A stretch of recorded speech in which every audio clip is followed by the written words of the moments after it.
So you grew up in Somalia, Yes, sir. and there's a civil war, Yes. and you end up being smuggled out of Africa by Kofi Annan, of all people, Yeah. and you land in Diplomatically. Toronto. Land in UK and then Toronto. Okay. Okay.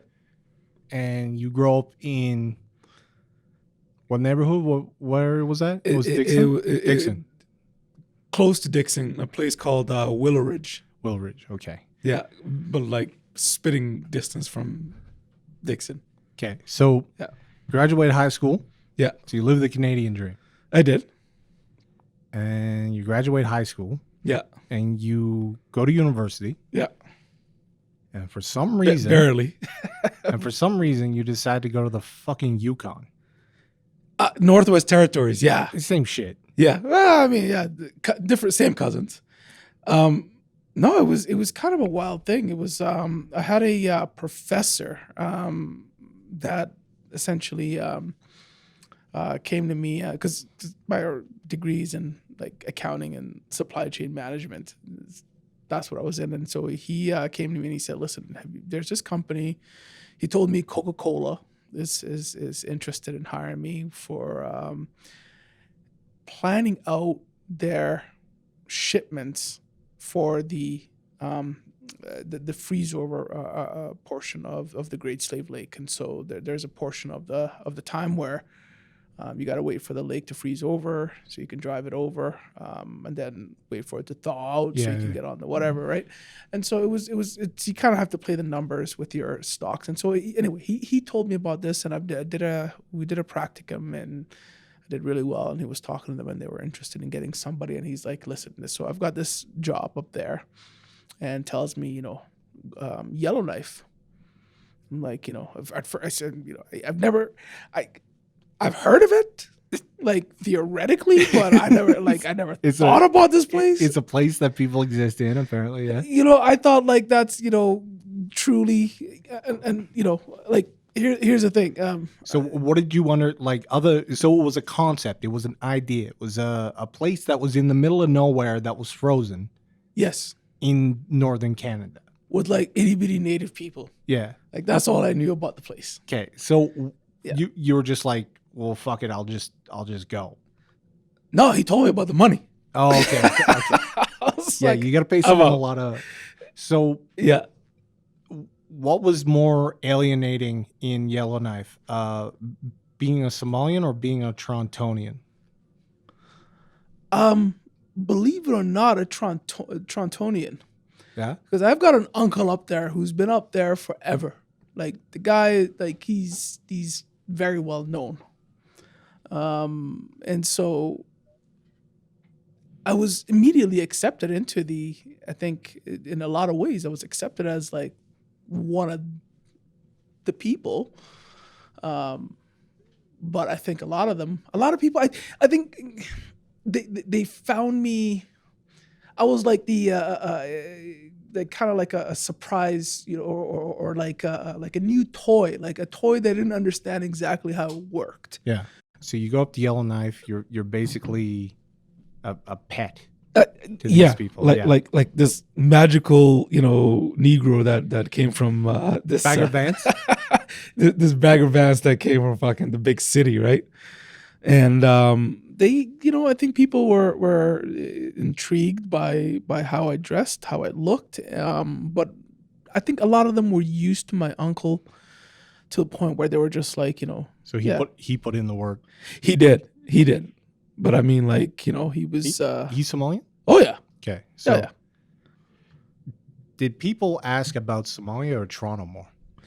What's further from these? What's more exotic? Now that you actually said that. What's more exotic to them? I think maybe one person asked me about Somalia. Yeah? Everything else was about Toronto. Huh. Like, what? Now that you said that, like, it just, like kind of jogged my memory back. I don't recall anybody except for one guy who was interested, and he was sort of a philosophical kind of fella. Yeah. He asked me a lot of questions about Somalia, but everyone else was more interested in about Toronto. And, you know, another thing that I found with Yellowknife was some of the guys had a really tough time really finding a way to talk to girls. And they live in fucking Yellowknife. There's like 10 of them. Right? Yeah. And, you know, they were just like, they kind of thought that I was fearless because I was able to go and, like, you know, being in Toronto, you play the odds. Yeah. you get so many no's, and then a yes will come a lot. Yeah.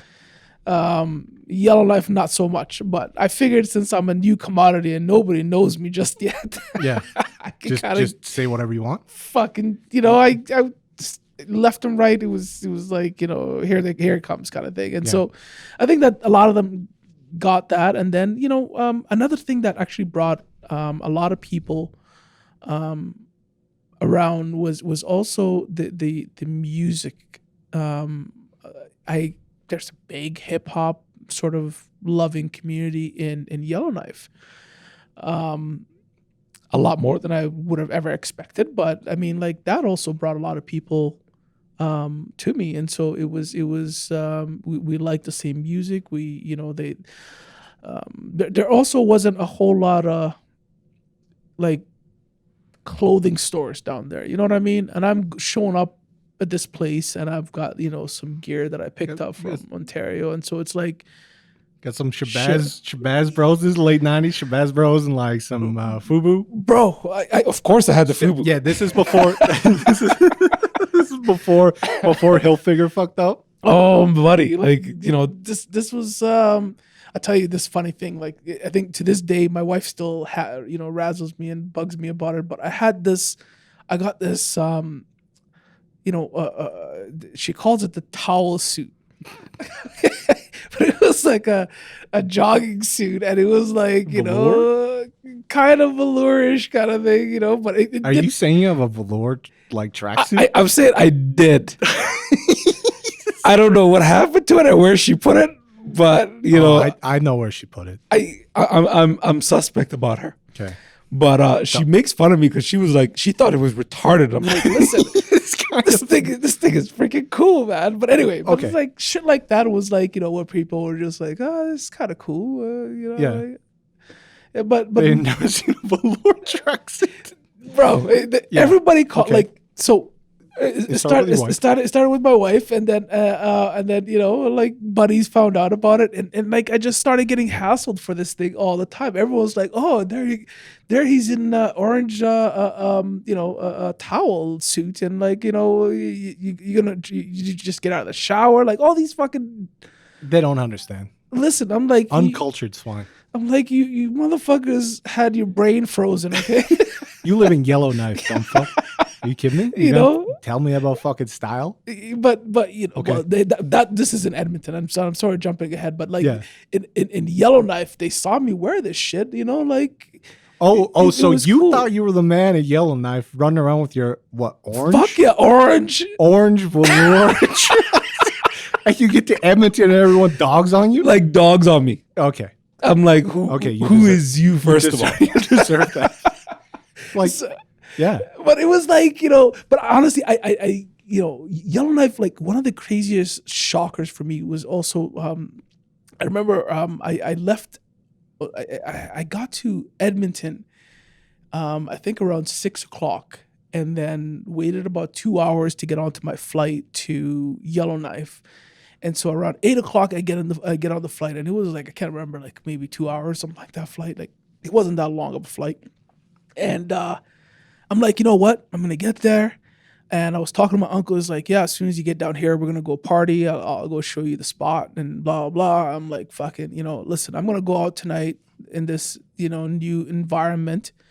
And so I'm like, I'm going to try to get some shut-eye. So I fucking get on the plane, close my eyes. I'm like, fuck, okay, I'm going to pass out. Like, it felt like 45 minutes, something like that. And the fucking lady's waking me up. First of all, there's nothing but me and like 4 other people on this fucking plane. Yeah. Like, clearly that should have been a sign you go to the wrong place. Was it a twin prop? Like a little, yes, it was. Like a 30-seater? Yes. Yeah. And so I, anyway, get off the fucking plane. And it was like, you know, I left Edmonton, and it was like the sun's starting to go down because it's summertime, right? It's like August. It's starting to go down late nights. You know what I mean? Like it doesn't go down till like 10 o'clock. And so it was starting to kind of go down. And then I get to fucking Yellowknife, and this motherfucking sun is back up. What the fuck is going on around here, man? I remember going to the fucking bar that night. So I get there, I go to the bar with my uncle. We have like fucking drinks at like 2 a.m. We get out, and it's fucking like feels like 6 a.m. I'm like, this motherfucking place, like, what's going on, man? I think it does stuff to people. It was the craziest year of my life. So Somalians can't help but talk politics. Yes. Is one of the few things I've learned. Yes. So people from Yellowknife, they're fascinated. Somebody's from Toronto, from the 6. Yeah. And they've got all these questions. So how did they what did they think of Toronto? And what did they think of themselves in relation to the rest of Canada? So most of them, I think, that felt, and in all fairness, it's like talking to a guy in prison. Okay. You know what I mean? It truly is. Like, these motherfuckers you can't go nowhere. Closest place for them to like have a good time is in Edmonton. That's like a $1,500 fucking plane ride back then, right? Round trip or whatever, but it's not cheap. And then like they feel like they're in prison. Yeah. Oh, they feel like they're in prison, and so the rest of Canada is free. So why the fuck do they live there? People in Yellowknife they go into one of 3 categories. One, they're running from the law. Okay. So Florida men. Right? So they're running from the law. They're or they've got addictions and shit like that. That's they got problems. Yeah. And they need a place to hide away. Okay. That's one. Okay. Number 2, they're greedy as fuck. They want to go work at the diamond mines and shit like that and make a fuck ton of money. And down there, if you got, bro, when I was there, I think the fucking minister, like the premier or whatever, didn't even have a fucking like a university degree, not even a fucking bachelor's degree. That's good. Like people had like fucking like people that were running shit. They're just barely people. had high school. They're just people. They're just people. Yeah. But you show up there with a fucking university degree. Yeah. You're king shit. Oh. You know, so like they were surprised you didn't have a monocle or something. First of all, they're like, how did this black guy even got how did this motherfucker even got a fucking degree to begin with, right? And so, and so that's number 2. It's like, they want the money, and you do get paid to be there. And then the third is just like, I don't know, man. Like the third is just people that they just like hunting. Okay. They like living off the land. There's a lot of those people. So they're either they're content to be there. Yeah. Or they're so I can see why they might think it's prison, but it's like that's like saying like, I could have paid a fine, but I decided to do 6 months inside anyways. Like, well, not though, because the thing is that's like the fringe minority. It's the ones that fucking actually want to be there. Yeah. Right. And how you can tell the fringe minority, the ones that actually want to be there, how you can tell. They smile. Is they talk to you when they walk past you in the winter. Say, hey, how are you doing? It's like the friendliest place, Yellowknife. Like you walk by and everybody will say hi to you as you walk down the street. In the summer, in the winter, don't say a fucking word. When it's minus 60, it's like, I don't know you, you don't know me, fuck off. So, like, the nice ones at the winter, if somebody says, hey, how's it going to you in the wintertime, that's a fucking lifer. Oh, okay. Them motherfuckers want to be there. Cheerful. Yeah. But the other ones you could tell pretty quick. Yeah. They're like, either pay me or shut the fuck up. Yeah. Or you got drugs, shut the fuck up. Yeah. Like, so, like, did they see themselves as Yellowknifers? Yellowknifers, I think, identified themselves with the type of drug and what they drank. Okay. So I think that's I don't recall too many. Like there was the native. So Yellowknife is basically the party college of Canada? Yes, it is. Okay. Yes, it is. And it is, and it's by far, I mean, like if you're ever down there, I encourage people to go check it out. It is part of your history. It's pretty cool. There's this place called the Gold Range. like the oldest bar I think in Canada. And I'm pretty sure. I hope it's still there. I don't know if they tore it down, but one of the most beautiful things about that place is every Saturday and Sunday, or sorry, every Friday and Saturday, you're guaranteed people gonna fight in front of it. Okay? Yeah. So redneck fights. No, man. It No? gets better than that. You get like two little tiny Inuit guys like boxing each other with like little short, like stubby arms and shit. Uncle Remus. Oh, bro, it's the funniest shit ever. Like fucking, I'd go get myself a fucking, Get a beer and watch it. like a lawn chair and just go sit down there. I'm dead serious. But when I was there though, I had two different jobs. So I had a daytime job and then I had an evening job, and I kept myself busy. And so you immigrants aren't happy with just stealing one job. Double, bro. Listen, everybody else is too cold and go getting drunk or high. So I figured, fuck it. If the money's there, I'll take it. Okay. Yeah. So you had your perception of Yellowknife. Yes. And you end up in Edmonton. I couldn't stand the cold. Okay. So you get out of there and you're like, no, this is where people go to die. Like I'm not the 10%er. It's not happening. Look, don't love man, it. I don't like hunting. No, not for me. but you know me that I'm the African that gets fucking blisters from being too hot now. Yeah, that's true. I think that all happened in Yellowknife. I blame Yellowknife personally. Made you allergic to the sun? It made me allergic to the sun. I don't like that place no more, man. Like, but it was a place that I had to get away from. I think after a year, I found myself. It sounds like purgatory to me. There was considerable amount of drinking and drugs. Yeah, there's nothing else to do. Fuck all else. So you end up in Edmonton. Yes. And at what point do you set down roots in Edmonton? What makes you decide, okay, I'll make a go of it instead of heading back to Toronto, where your family is? And that was my goal. Like ultimately, I kind of just wanted to go to. My goal was to go to Edmonton and just hang out there for a bit, just to see. I had another job that was there. Yeah. And I figured, you know what? I paid off my all my student loans in that 1 year that I was in Yellowknife. Yeah. All of it, because didn't really have a place to spend the money, and so I spent it on getting rid of my debt. And so I figured, you know what, I'm gonna hang out in Edmonton, make some cash, at least somewhere that's not as bad, and then head back out to there. And then, one day a good buddy of mine is like, listen, let me go check my email. This is Hotmail days. It's like, let me check my email and let me go to this girl's friend of mine's house and let me check my fucking email. And I'm like, okay, yeah, let's go. And so we go and we get there and walk in. I'm like, okay. And so he's like, yeah, this is such and such. And, it's my buddy. And we just finished playing basketball. And let me tell you what, man, like when I play basketball, my feet fucking, like, there were, like Saddam Hussein could have used them as like biological weapons. Okay. Like it was bad. Like I had bad foot odor.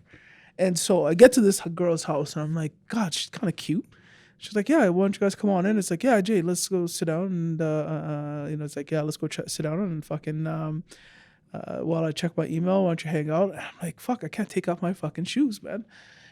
Because I don't want this girl to fucking smell I don't want to stink up her, her fucking house. And so I'm like, no, I'm keeping my fucking shoes on. And anyway, so she stood by the door with me and she started, we were just yapping away. And I'm like, okay, cool. She seems like a pretty decent girl, and went out a couple of times. And so I, and so, and then one day we're out for dinner and, things were kind of getting serious, but I was in my prime. I'm like, listen, I'm not ready for this shit. Yeah. Right. Having a good time. I really do like her, but at the same time, I don't want to settle down just yet. So I tell her, listen, I like you, but let's be honest. I don't want a relationship. Yeah. I'm letting you know right now, I don't want a relationship. And she looked me dead in the face and she was like, oh, thank God, because I don't either. And that shit pissed me off. So I made it my mission. So you stayed in Edmonton out of spite? Yes, for sir. a woman? Yes, sir. Oh my God. And we got married like a year later. Oh my God. You got honeytrapped in northern Alberta? Oh, she got me pretty good. Damn. Okay. And then after that, I think 2 years later, we had our first kid, and we were married like a year later, and 20 years now, and she's I showed her, okay, yeah, that if Jay said no, he don't want fucking relationship. Got her. And if you tell me that you don't want a relationship, I showed her. If you tell me, welcome to the relationship neither of you wanted. That's right. Yeah. Okay. Okay. Now we're happy. I don't know why. I don't know. Nobody knows. So there wasn't like. Yeah.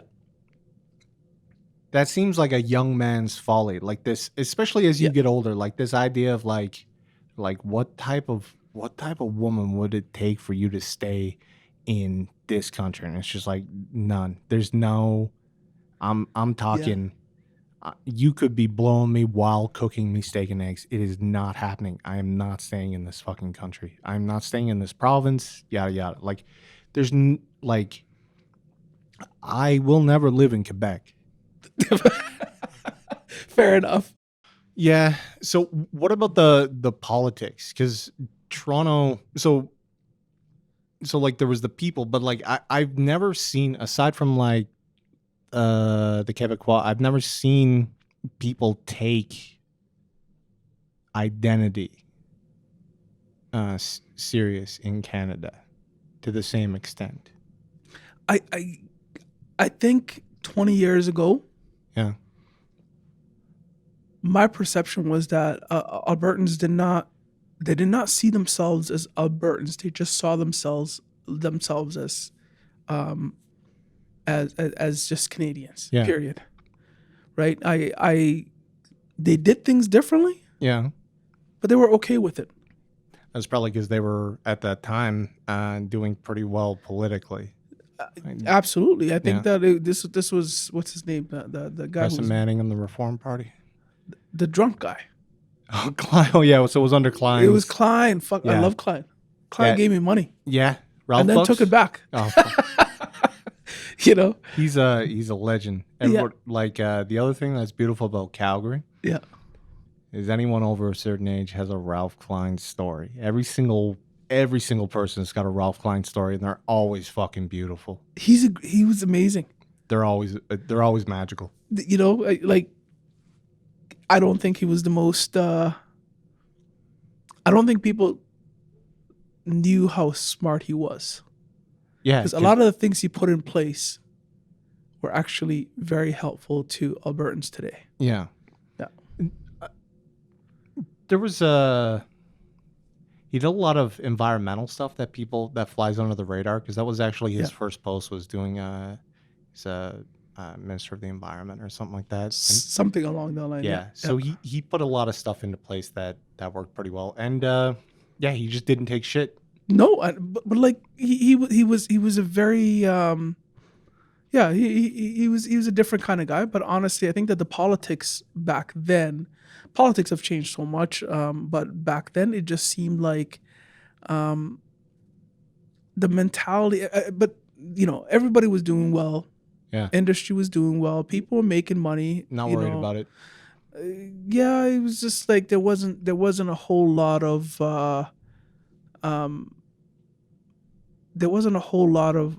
back and forth with it. Like I don't know. So really talk about Alberta's separatism has been a pretty aggressive thing since even the 70s. Fair enough. 70s and 80s was a bit of a movement, and it always just kind of it's mostly led by farmers or rural people. And ever since the 60s, you can't really get things done in Alberta with rural votes only. Yes. It's the reason why Notley even has a name, is because of fucking government workers in Edmonton, right? Well, I think that, and like people were just sort of, Stephen Harper wasn't exactly the monument of I'm sick of leadership. I am The not. people were just tired. I'm pissed. I hate Harper apologists. I'm not a fan. I'm not a fan. Fair enough. Fair enough. So you come to kind of observe that what happens when you talk to people in your family About Alberta? about Alberta. We completely see Canadian politics. A lot of things we used to see eye to eye on, we don't anymore. You've been kind of ruined, Being out here, yeah. Yeah. Yeah, they're I think to some degree they still sometimes drink the Kool-Aid, whereas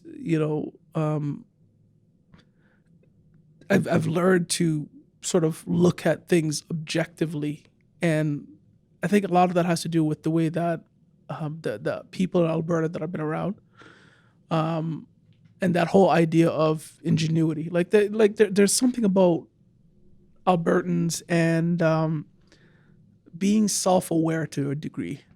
Okay. They have their own thoughts, they have their own minds, they want to have their own individuality. They don't want to be, they just don't want to go with the flow per se. Yeah. And so I think that in a lot of ways sort of changed me, because I'm now, I kind of came to a self-realization that there are some things on the left that I like. Yeah. And there's some things on the right that I like. So I became a centrist, if you will. Like I'm, maybe a little, just a tad bit to the right of center, but really like a centrist. Or a red Tory. Essentially, yeah. Okay. Right, and I'm like, I do agree with a lot of things that like the PCs have to say, but with regards to my family, it's just like, because a lot of them still live in Ontario, they see it as they see a lot of the stuff that the PCs do as a different mindset, and that it might not be beneficial to me. But they also, I think, they haven't accepted the fact that some of the things that the Liberals do, they also don't agree with it, but they somehow seem to find a way to digest it and keep it in, as opposed to speaking up against it. Yeah. And that, and, I mean, we can, without going into details, but it's like one of the, like, case in point, this whole pronoun business, right? Look, I get it. I mean, I want to I want to respect everybody's rights. Yeah. And I don't want to wrong anybody. And I get it. But I think that it's a little bit too far. Okay. They think that, okay, well, they'll agree with me and say, okay, well, it's a bit strange. Like, all of a sudden I gotta remember this dictionary of different things of what people want to be, different days of the week, or maybe that's just what they did, whatever the case might be. But, it's like, that's something that we can agree on, both of us, because both my family and I can agree on, is that, look, there's a sense of, I see what I see with my eyes. Yeah. I see that you're either this, you're either a male or a female. Yeah. And if you want to be a male that becomes a female, great. If you want to be whatever the case might be, whatever, that's your business. That's fine. But like, when you kind of look into the pronouns, like, it's just some of it is a bit, it's like, I have to start dissecting your sexual preference based on different things. It's like, I don't really care about your sexual preference. First of all, I don't even want to see you have sex. How about that? Yeah. I think I don't care. When you say literally, this is none of my fucking business, like, that's the end of it. I guess. But we agree on that. Yeah. However, when we talk about things that are, is certain things fiscally responsible, and I think about it, I'm like, listen, man, I got to freaking pay these taxes, and they're going to these things that I don't, and it could be multitude of different things. Whether it's like they're spending the money on like, this war, or they're doing this, or whatever the case might be. There's certain things where I'm just like, listen, I really wish that my tax money didn't go to this. Yeah. I don't fucking agree with it. Yeah.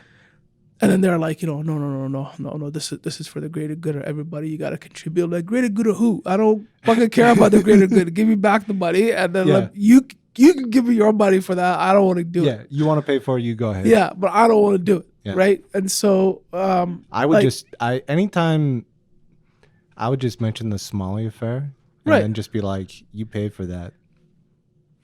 That's just it. But at the same time,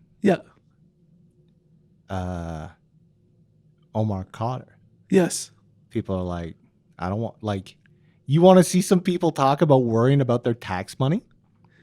Mention that fucking story. And they're like, this motherfucker, $10 million of my money. Like they suddenly become very aware that it's their money. Yes. And yes, people don't necessarily have to be kind of right wing to get offended at that. I've seen plenty of kind of left wing people are just like, oh my God, I can't, why would the government do that? And I think what bugs people is the goddamn photo op. For example, they just settled the there's been a fucking lawsuit against the federal government for like 30 fucking years. Yeah. Over the residential school system. Oh yeah. They finally settled it. I thought this is like the second or third time they're doing this shit. I guess this is the big one, and and there's a lot. It's a class action. It's a boatload of money. Yep. It was a blip. Yeah. And no one showed up with a giant fucking fake check. No. Do you know what I mean? Yeah. Like, sorry, we killed your babies. Here's some money. And I guess that also rubbed people the wrong way. You know what I mean? And to be fair, I thought about that whole situation a certain way. Got it. Fair enough. And the more I we talked about it. Yeah. I was like, oh yeah, well maybe. Yeah. He did sort of get fucked. Yeah. Yeah. He is a citizen. Yeah. He did get fucked. He did. I don't know about $10 million fucked. Listen, I mean, I think that see, here's the problem though. We have I feel like fucking politicians. Yeah. Wasn't Kenny one of the motherfuckers that was like a federal minister? Yep. And talking shit like crazy. Yep. Saying fuck this Omar Carter guy or whatever. Yep.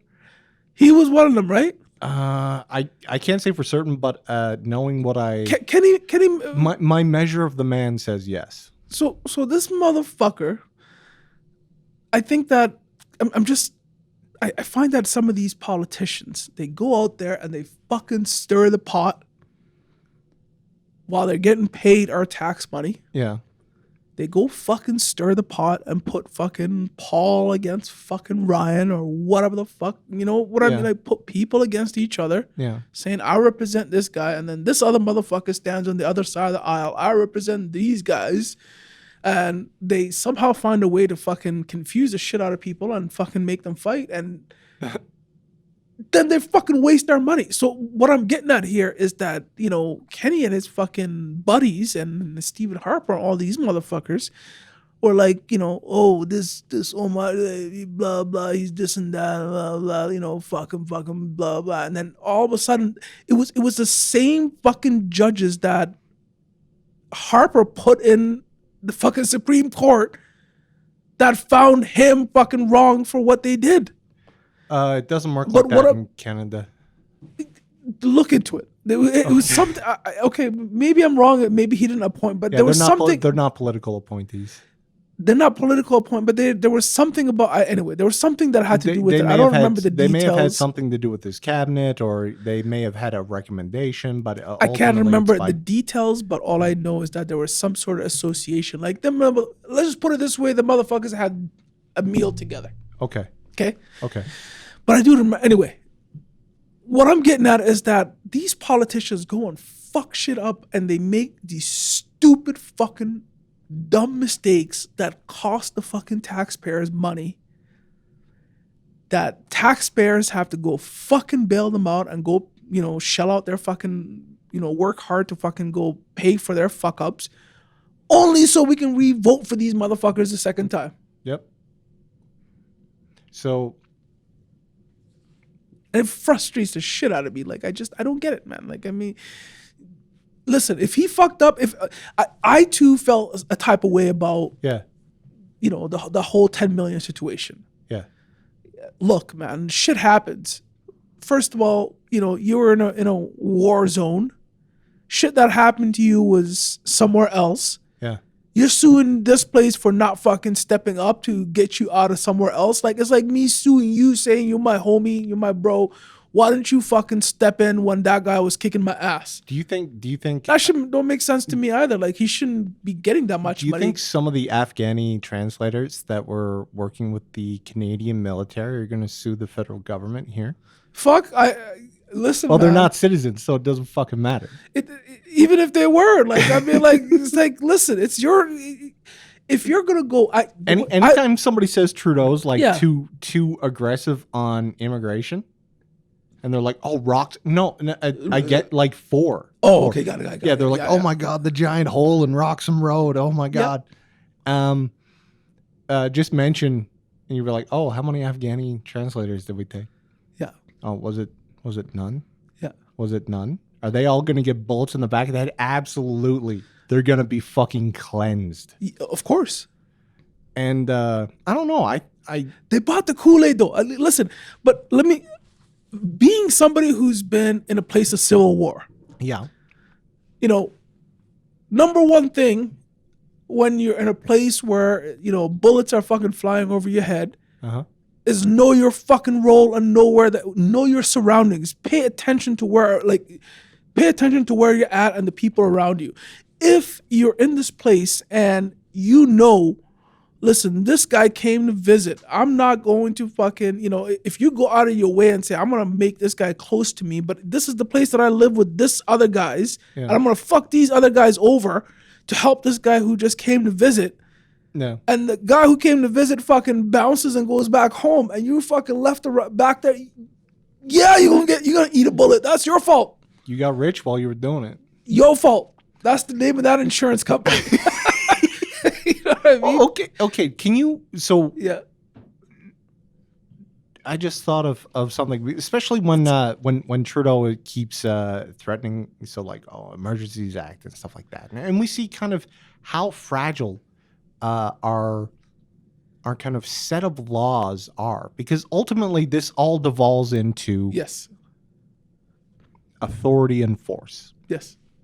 And I stand by the assertion that if there's going to be authority that is non-willful or like a Hobbesian, in a Hobbesian sense, if we're going to all just kind of bow down to this entity and say it has a legitimate use of force, right, and from that it derives its authority, right, I think some of the things that have been happening recently illustrate that there are very interesting kind of asymmetrical ways to really expose and fuck up a G8 nation. Yes. And the reaction from the Fed, like at the federal level, has been very interesting when it's literally a bunch of dudes honking horns. Yes. And granted, there's $10 million coming in from wherever. Yeah. But nobody's putting a gun to their head. Yep. So we're all Saudi princes in this scenario. Yeah. We're all funding terrorism somehow. And they want to use the force of the state to go in and seize and force assets, even though no crime has been derived. They simply labeled it a crime. Right? So the Ambassador Bridge thing resolved. Right. Okay. Right. Didn't They brought out some APCs and some snipers, and ultimately it was a bunch of people holding hands across the fucking bridge. Yeah. There's kids there. Yeah. The Coots thing was a little different. Yeah. A little different. Albertans. A little different. Albertans don't play games. They're a spiteful people. They end up in marriages out of spite. So that is true. Yeah. Yes, I take that. Yeah. So I find it fascinating that there is a perception from the left about how unacceptable and almost traitorous these actions are. Yes. Like, it's one thing, they're like, oh, these people are stupid. Yeah. They've been labeled, racist, terrorists, insurrectionists, Oh, they toss insurrection? Oh, yeah. Insurgents? I think it was the Ottawa City Council said this insurrection. Woo. Because they want to tie it to July or January 6th in the United States. That's why they're like, oh, these people love, like our justice minister or something like that. And they're like, hey, are you saying you're going to fucking seize people's money? And they're like, oh, if you're a Trump supporter from the United States, we're going to take your money. Like, what does a Trump supporter have to do with anything? First of all. Second of all, the worse you try to, like, January 6th being literally fucking nothing, trying to make this into that, where Canadians don't give a fuck. Okay, like they just go like, oh, some shit happened. Americans are weird. What, like, I don't know what's going on. Also, Trump was kind of funny. So they don't care. I see your point. And so we have this. I'm. It just seems like there's like just a nudge that could happen, and it would fucking go down because people are like, they're amped up, like they're ready to go. Well, so first, like, I'm shocked that they called them insurrection. Yeah. First of all, I thought the word insurgent was like solely reserved for ISIS and Iraq people, but it's any enemy of the state. I've never heard that word till that shit happened. That's what I'm saying. That's deep. That they're saying that well, that's what they called January 6th, dude. It was a bunch of like fucking like Well, here's the problem. boomers. Here's the problem though, with the January 6th thing. It created. It showed a different level of treatment of people. Okay. When you have like this movement or that movement goes out there and they're like, just doing whatever. Like even before the riots and there were just like protests and shit like that, police would show up in fucking riot gear. Yeah. Ready to fucking throw down, like just standing there like, step over this line, I dare you. American policing is very different from Canadian. Yes. And then you see that what happened in January 6th, and you're like, oh, where the cops at? There's footage of them opening doors, dude. Right? Yeah, it's fucked up. So that's where I was like, okay. Okay. So is this how it goes? So you're telling me no one got their head cut off? What's that? You're telling me no one got their head cut off? And you're like, how the fuck are you going to call that an insurgency? I don't get it. It's like the worst. So, but that's the problem with, and that's the perception that the government's, the fucked up thing is the government's fucked up and they know it. Yeah. But they're just trying to hide how fucked up they are. Okay. What they did in January 6th, I don't blame the people for it. Uh-huh. I blame the fucking police for it. It's their fault. Okay. It's like, listen, either police everywhere the same way or don't.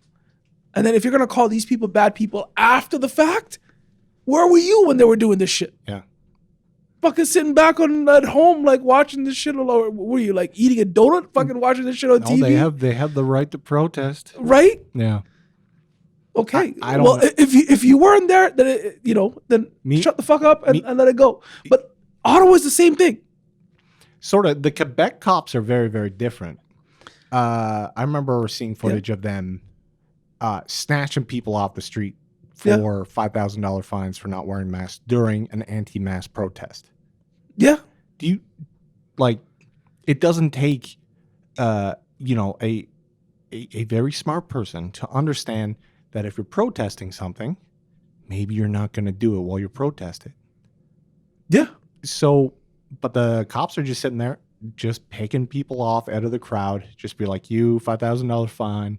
Not allowed to. You have to wear a mask while you protest. It has to be a lawful protest. You have to obey these laws, and they don't give a fuck. Those are chicken shit fucking tickets, though. They are. That's not them trying to punish people for the fucking mask. That's just them trying to make money for the fucking state for whatever dumb reason. Like, they're just trying to make their money. Doing it. They're doing it. They're goons collecting. Yeah, and they wonder why people are like. But at least that goon is equal opportunity goon. Okay. So if you're gonna be corrupt, just be corrupt. Be fucking corrupt across the board. But isn't the don't fucking sit there and isn't the unequal application of justice just another symptom of corruption? Of course it is. Like, this is why would you ever think they're not corrupt? I know they're corrupt. Everybody knows they're corrupt. I see but I think that everybody else, I think that a lot of people, so let me take a step back maybe. I think people of different minority groups are looking at this and saying, oh, okay. I get how this goes, like, the fuck is going on here? If I show up and I'm like, listen, first of all, cops in Canada, like I said, I don't want to associate what happens in the US with Canada. Those are two different fucking places. Yeah. We don't have the same shit that happens down here. We don't have that. I'm telling you, in Canada, I get racially profiled more than you do. Not even maybe. I've never seen, bro. I've never seen you get randomly selected. If you know what I'm saying. What do you mean? Never seen you be randomly selected at any airport we've ever gone to. I get smoked constantly, and it's because you. Okay. Yeah, it's the facial hair. Okay. Yes. Yeah. My face says Ahmed hard. With my little fucking Irish nose and blue eyes, of course. Yeah. Okay. And I don't know. Maybe I converted. That'd be the only white Muslim. Like, what's that guy from fucking that singer? Oh, Cat Stevens. You're like a cat. You're a suspect, Cat Stevens. Yusuf Islam, bro. Yeah. And but like I from my experience, maybe not so much natives. Okay. But I think the only no, I'd say you're 50-50. Like, there's the one story of you just like walking scot-free, like dead to rights. Yeah. Okay, but then there's that other one with your mom. Yeah. That one's fucked up. Yeah. So I feel like it's a crapshoot in the same sense that it's just down to cops, right? Yeah. But it is. I think that corruption. Yeah.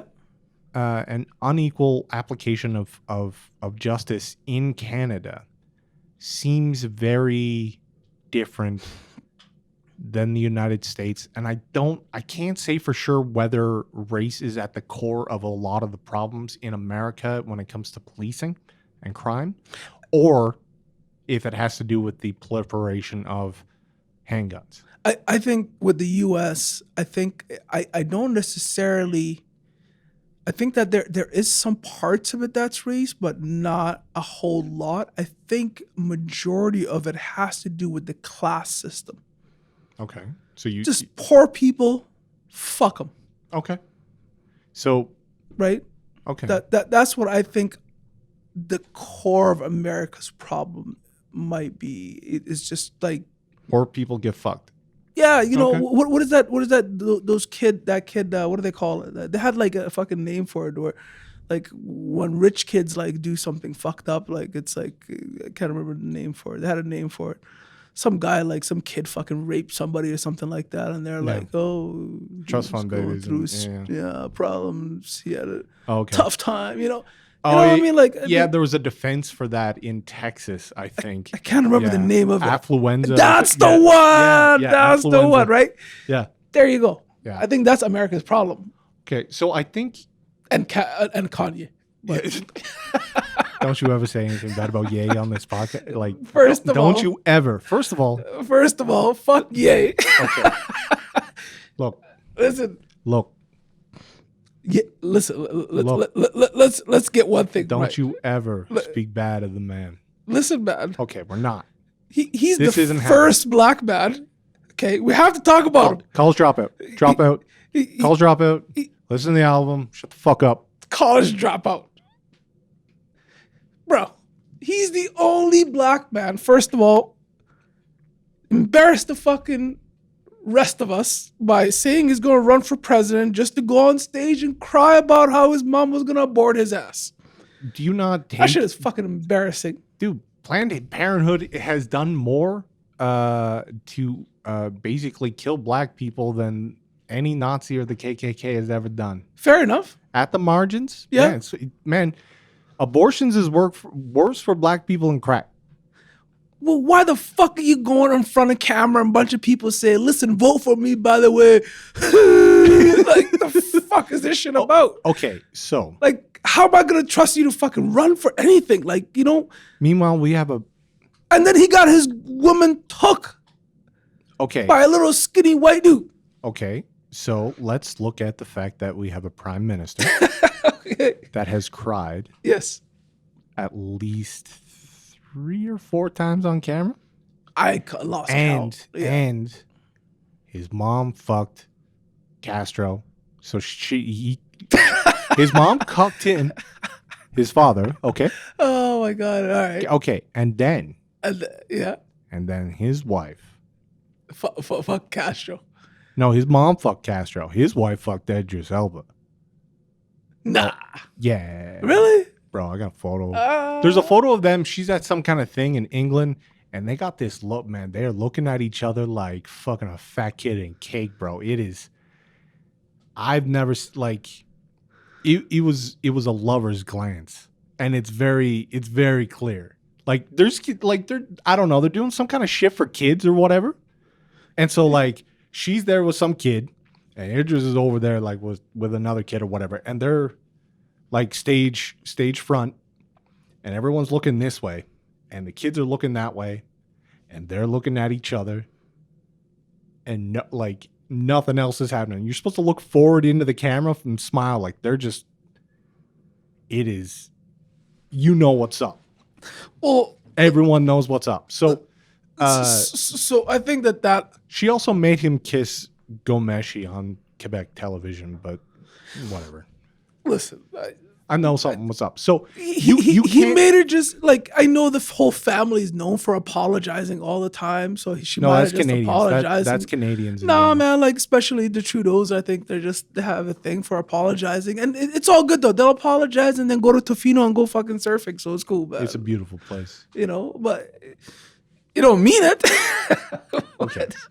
So I think it's yeah. Do you?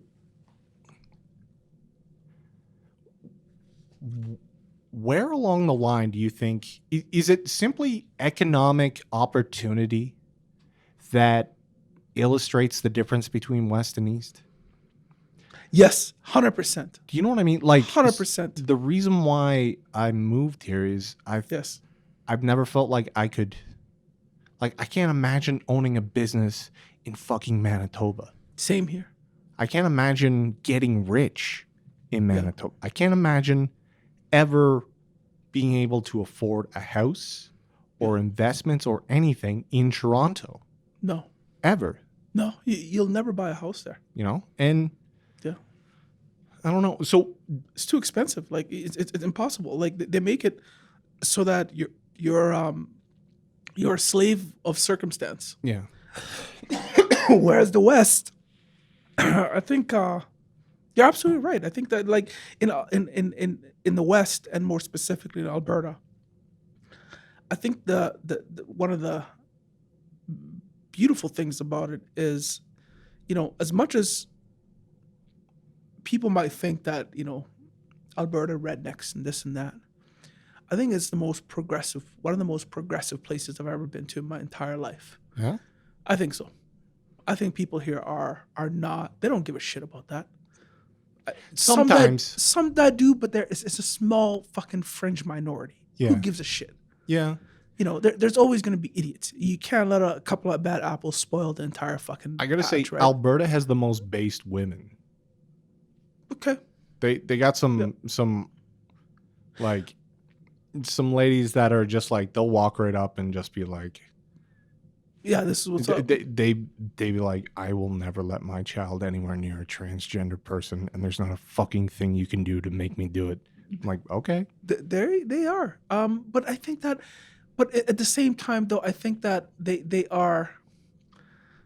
That's a small group, but I think that in majority of them, they're open-minded to a lot of things. But it's like, you know, I'm not bothering you. Yeah. Don't bother me. If we have an opportunity to do business and you got something that I need and I, you know, whatever, if there's a way that we could work together, let's fucking make it work. Yeah. And I respect that. We don't have to love each other. Yeah. We don't even have to like each other. But if we can do business, let's do business. If that's not in the cards for us, say la vie. Peace. I found that spirit is slowly leaving the city. I don't think so. I would have to disagree. I think that it may. I think that. So there's a fair amount of nepotism. Yeah, but it's. I guess we're lucky because it's new nepotism. It is. Do you know what I mean? It is. It is. It totally is. But I think that the idea of being, you know, taking chances and trying new things, like I said, the ingenuity and coming up with ideas and coming up with new thought processes, a new way of doing things is just, it's ingrained in Alberta's culture or the West's culture, more specifically Alberta's culture, and it gives people a wealth of opportunity to really do wild things, do really cool things, do something new, take chances, take control of their lives. Alberta makes it easy for people to be able to be homeowners, a lot easier than would be anywhere else in Canada. You can go to some of these smaller towns where, I mean, like even in Grand Cache, like you can go there and buy a house for like 50 grand. Buy a big house for like 100 grand. Now you can. Probably cheap now, yeah. Yes. Yes. There's no city of Grand Cache anymore. No, but apparently, I mean, that has something to do with it too. But I mean, like in most cases, they were still doing really well. Yeah. Yeah. I think that they did a. I still think that they have that spirit in them. Okay. Yeah. Yeah. The working. So we worked up north. Yes. Together. Yeah. And the people there. Yeah. Are like if people attempt to understand Alberta. Right. They think of, so like there's the fly in, fly out rig pigs, and they're just there for the money. And then after things dry up, they fuck off to wherever they were supposed to go to begin with, right? Right. But there's a class of people that are tradesmen, oil workers, engineers, and support personnel, operators, etc., that live in these smaller outlying communities that it is very much based on oil, that are just some of the best people by far. That like you can't imagine better people by far. Like they're amazing. Yeah. And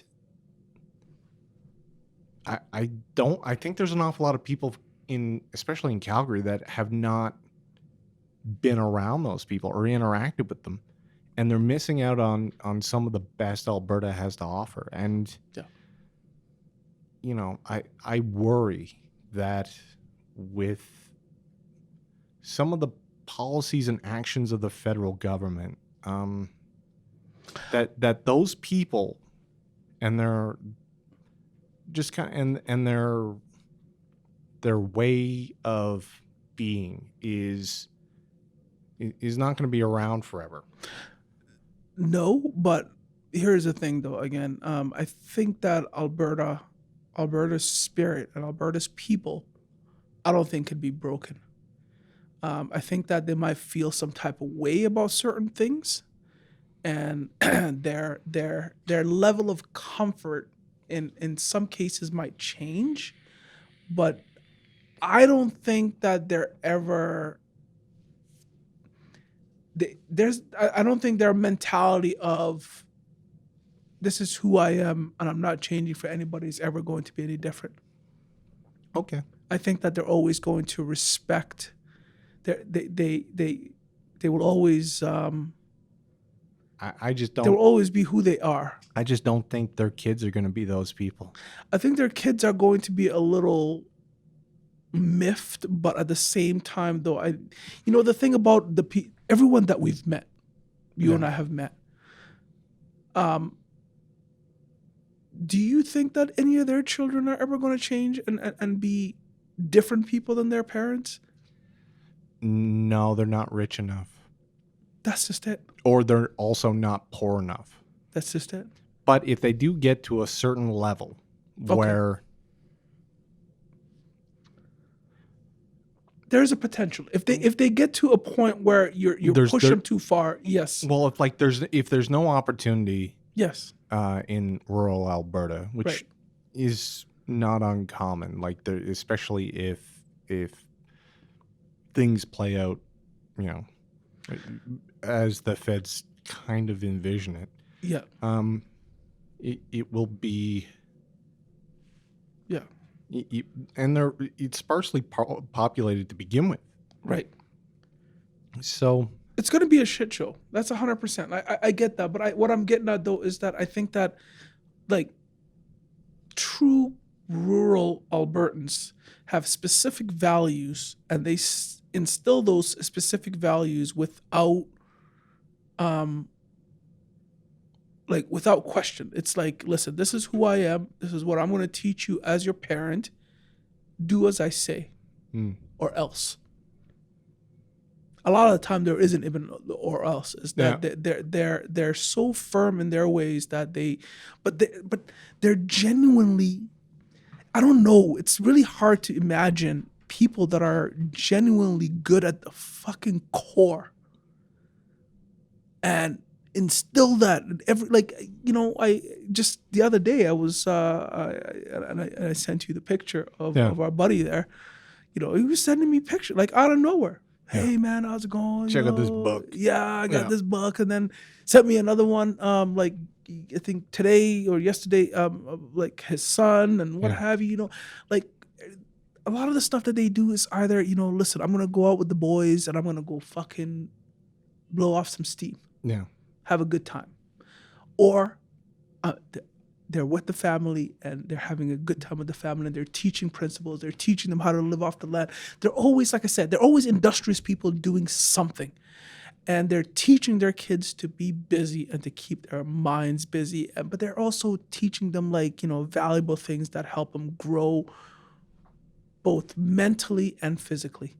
And so I think that they're all amazing parents. I think they're amazing people. I don't think anything that anybody has ever. I think that they've been fucked over enough that they know how to sustain. They plan for they hope for the best and plan for the worst. Yeah. So so I don't think they're going to be different anyway. That's why I run in certain circles and I tolerate an awful lot of opinions from an awful lot of people. Right. The reason why I do that is because I might be wrong. Yeah. I think I'm right.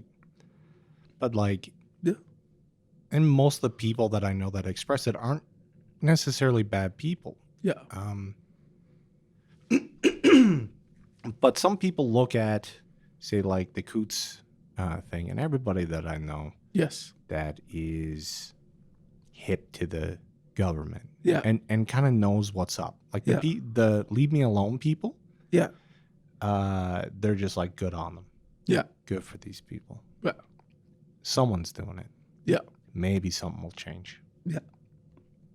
And the people that aren't leave me alone types, Yeah. they fucking hate them. They're like, these people are morons. They're idiots. Like they have to insult their intelligence to begin with. And it's like, but I think the reason so the Coots thing is completely different than the way that I feel about Ottawa. yeah. Right? I feel a certain way about Ottawa. The Coots one, I feel a completely different way about it. I think that the Coots one, they're out in nowhere. Yeah. They're not really bothering nobody. Well, they slowed the fucking traffic down and they blocked it sometimes. they did block it, and the thing is, yeah, it's just a 3-hour detour. At the end of the day, this is a 3-hour detour. It sucks. It's brutal. It is what it is. You got to turn around, drive all the way around.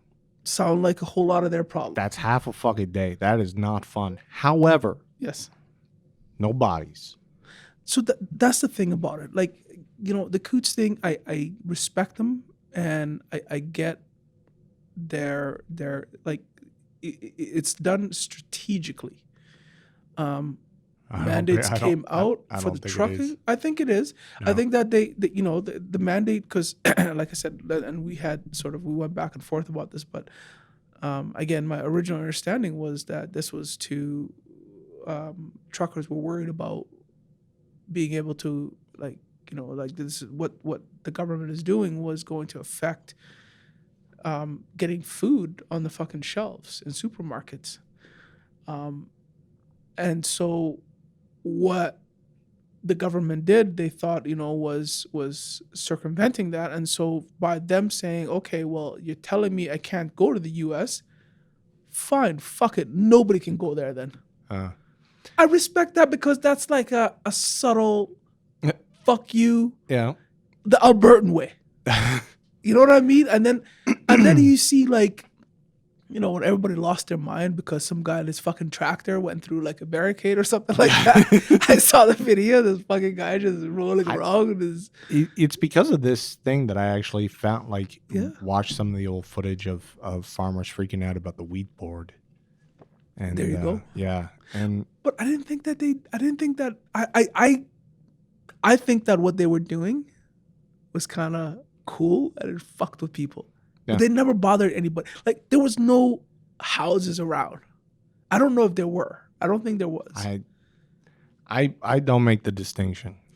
I don't think they had the same issue. And these guys were just out on the highway just fucking with the government mostly. Look, man, people want to get home. Listen, that's their problem. Okay, well, then same thing about the fucking houses. No, I have a problem with that. You keeping people awake at night, man. Sounds like a choice to me. It sounds like someone getting fucked up if I lived. You don't. No one's making you. No one's forcing you to fucking listen to this. Well, I mean, yeah, the guy honking the horn is. No, that was my problem. I think that I agreed with the Ottawa.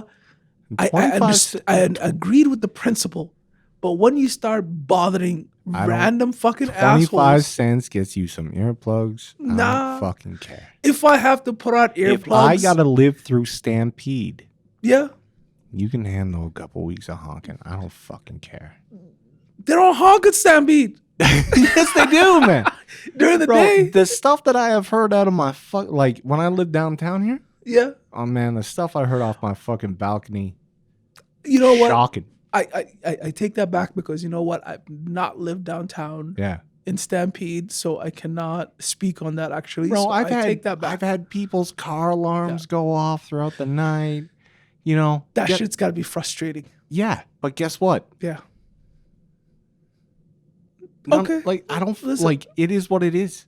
Look, I think that you lose perspective. It's kind of like, to me, when the shit that was happening in the U.S., I kind of, you hear about it, oh, there was this fucking protest and then there was this fucking riot or whatever. I'm like, yeah, go fucking burn the motherfucker down. Yeah. I'm with you, motherfucker. Yeah. Like, you know what I mean? Okay. Burn it down. I'm not going to go burn Calgary down, but I'm like, I'm there with you in spirit. Burn the motherfucker over there. Okay. Not here. It makes me think of a meme photo that I saw where it was the right when it comes to the cops, and it's just a bunch of LARPers with AR-15s strapped to them with their hands in the air, being held up by a fucking sheriff with a fucking pistol. And they're all just good old boys, like just mind their own business, just like, oh, please don't shoot me, officer. Yeah. And then it was just like the left versus cops, and it was like Seattle, where they fucking literally took over the fucking in front of the police station. Yeah. I think it was Seattle or it was one or the other. They took that shit over and they're jumping up and down cars like, fuck you, fuck the cops, you're a bunch of murderers, you're scumbags. Yes. Okay? The problem with the people that want to be left alone Yes. is they will never win against the person that wants them to do what they want them to do. They want to win. Okay? So the person who wants to be left alone can't stop the person who wants to win. No, it's a stalemate. Okay? So like the person, they're just like, we can't let this turn violent. We can't let this turn violent. Think of the officers, the hero officers, the hero cops. Think about these poor cops. I don't fucking care. There isn't a law on the books that is so evil and so profane that they won't enforce it. Right. I have a job to do. And you're like, it says here, black people are allowed to walk around after 10 o'clock. Yeah. If you don't like it, take it up with the government. Yeah. I'm just doing my job. You'd be like, you can't do this. Yeah. It's literally in the charter. You can't fucking do this. And you're like, you know what? Take it up with the politicians. It's none of my business. You keep running your fucking mouth. We'll see what's what. That's right. Okay? Yeah. Me and 10 of my fucking boys are going to get you done. Yeah. Like, and Calgary has some of the most vicious and aggressive fucking cops when it comes to, fucking people up. Remember the time, I think it was 2 years ago? There's more people getting shot by, like, there was more cop shootings here than in Toronto. Yeah. Not per capita. No. Total. Yeah. We're a tenth of the population. All of them in Forest Lawn, I think. Yeah. And there was one just off of like 14 or 15 down in that residential. There was one up in like fucking Hawkwood. Like everyone was getting shot. They were insane. Yeah. Absolutely. So our cops are aggressive. And so when people act like sit around and be like, oh, these poor cops, I don't they're not your friend, you motherfucker. And if you don't learn this shit real quick and in a hurry, that their idea, they're like, oh, they swore an oath. And it's like, no, they didn't, you dumb fuck. Well, they're like, they have discretion. No, they don't. They'll get fired, dumb fuck. They will crack your fucking skull. Yeah.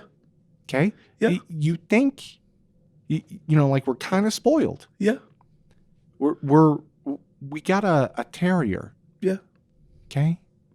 Americans got a fucking pit bull. And then we're like, this terrier's not going to bite me. He's worse. Bro, he will fuck you up. Yeah. He will fuck you. I don't. But here's the thing, though. So, just going back to that, like, when that shit was happening, in the U.S., for instance, right? Yeah. I'm like, listen, I'm with you guys. Yeah. BLM movement, go do what you got to do. Yeah. And then you're like, see fucking these motherfuckers running out of fucking Walmart with TVs and shit. Yeah. Like, there you go, fucking embarrassing me now. Put that shit back down and go back to the bar. Shit. I mean, like, the fuck you do? But it was like, it hurt my soul. I'm like, you motherfuckers. That's because you just fucking made the point that you were trying to make fucking irrelevant by being a moron. What I think with Ottawa, I think the same thing when I think about the honking. I'm like, listen, I was with you.